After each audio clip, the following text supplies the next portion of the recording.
would that change your life? Okay, let me share with you how it changed mine.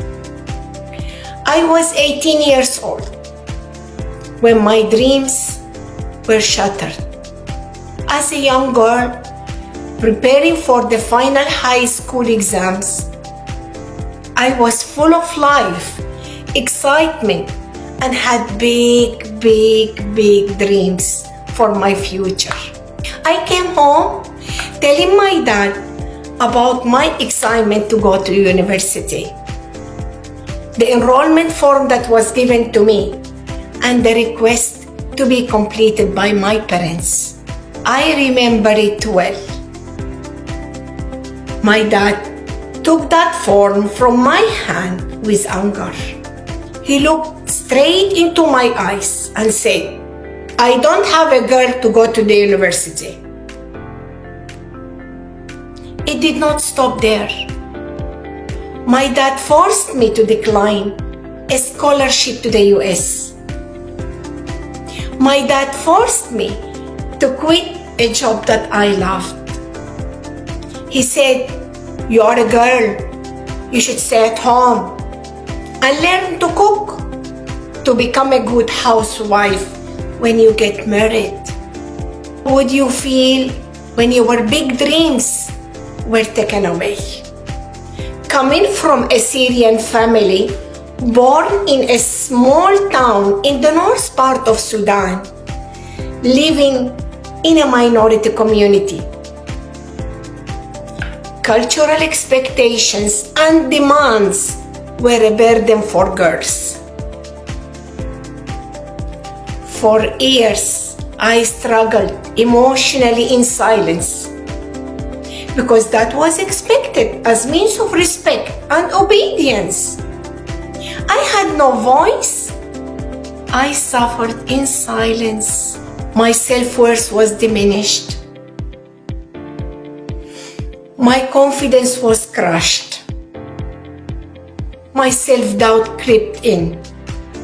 I'm not worthy. I do not belong. And I have to hide to be accepted. That was a big one for me. But another part of me said, regardless of my dad said no, I must say yes. And so I did. I got my freedom to marriage. It was an arranged marriage. I was blessed to marry an Armenian man. Can you see yourself there? As newly-wed couple, we were financially struggling. I was desperate to work to support my husband. My husband was a nobleman. He saw the hunger inside me to grow. He trusted me. He supported me in accepting a job with the United Nations Refugee Agency called UNHCR, an organization I know nothing about. But I was dying to work. I still remember the interview day. I was horrified. I was confused. If I would succeed in this big organization with no good English, no university degree, and no work experience, I was wondering if I will be accepted. I couldn't believe that. My mind was racing. Suddenly, I woke up from all what was going on inside my head to hear my boss saying, "Vivian, I'm happy to give you the role of bookkeeper. When you prove yourself, you will grow." He repeated, "When you prove yourself, you will grow." That message stayed with me forever. At that moment, I remembered I said to myself, I must prove my father wrong. Without more thinking, I accepted the job. I started my first job, my career with UNHCR. I found all the officers were foreigners with university degrees. I remember I felt very small, ashamed, doubtful. I was fearful to fail and disappointing my boss and my husband. Every mistake I made me feel small and doubtful. But the inner determination inside me to prove my dad wrong kept me going and climbing the ladder. I was promoted to financial assistant. I was promoted to administrative assistant. I was promoted to program assistant. After that, I was sent on various missions within Sudan and outside Sudan. I was sent to Kenya to support unaccompanied minor from South Sudan. I was sent to Somalia to support the cross-border operation. Then I was promoted to and became a program officer, an expatriate. I felt the joy. I started my career as an expatriate. I served in Armenia to support Armenian refugees from Azerbaijan due to the war. The government of Armenia requested the extension of my service for another cycle of 2 years, which I did. Then I served in Belarus, Moldova, Bangladesh, and finally in Bosnia-Herzegovina during the Kosovo conflict. Through that journey, I was recognized and awarded the prestigious Nobel Peace Prize and UNESCO Peace Prize certificates. I served for 2 decades serving refugees in 8 war-zone countries. I met amazing people. I learned from many officers, from the refugees, from government officials. I worked in different setups. I had to adapt quickly to changing environments, assessing the needs of the people I was entrusted to serve, and creating lasting solutions. I found myself inspiring, encouraging, and supporting refugees to accept reality, adapt to change, and integrate within new societies. The number one lesson that I learned through that journey, it's about me, that made me believe people make the difference.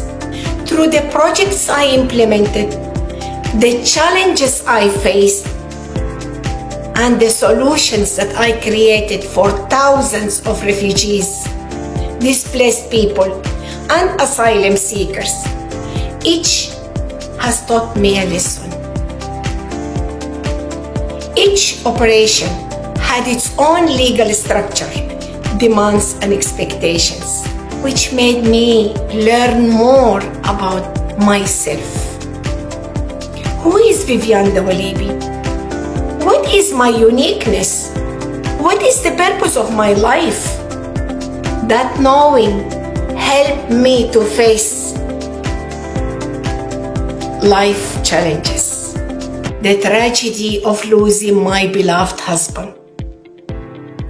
After our arrival as refugees in Sydney, Australia, to a heart condition. I remember the message of my boss.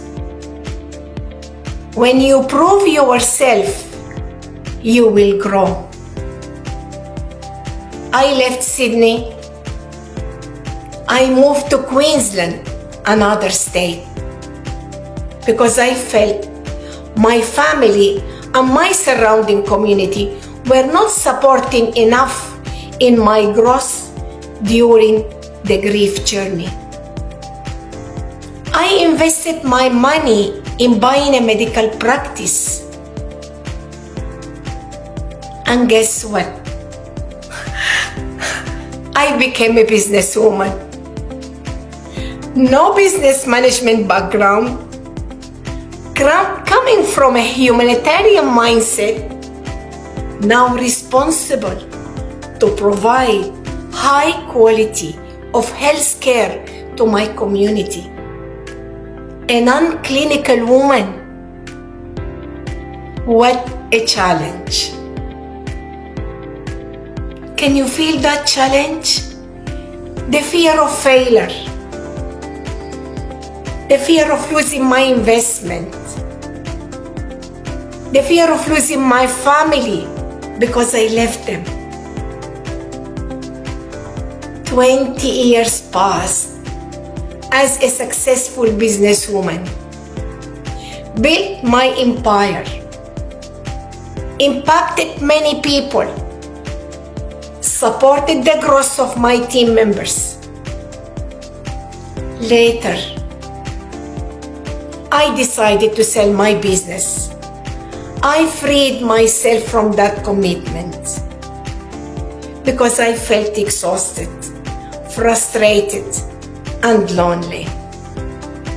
During that time, all the emotions that I suppressed for years became overwhelming. Here, let me ask you, have you ever sat down and reflected on what you are suppressing? I decided to work on the suppressed emotion. I joined various self-development programs, read many books, listened to podcasts, and did several sessions with qualified practitioners to help me find my purpose again. All of that was not deep enough until I allowed myself to go deeper. Go deeper. And go deeper. Healing the wounds behind that big success. The emotions that were suppressed for years. Many I did not know I was carrying. Through the deep work on myself, the breakthrough happened that changed my life. I healed the wounds. I connected with my true self. I rewrote the story of my new future. That is why I decided to become a speaker and share my message. Your past cannot define your future. Now I have big goals to inspire people to take full responsibility, to heal what they are suppressing, and to create the life of their dreams, not allowing their past to dictate their future. I invite you to allow yourself go deeper. Go deeper and go deeper until you identify what needs to be healed. Thank you for listening.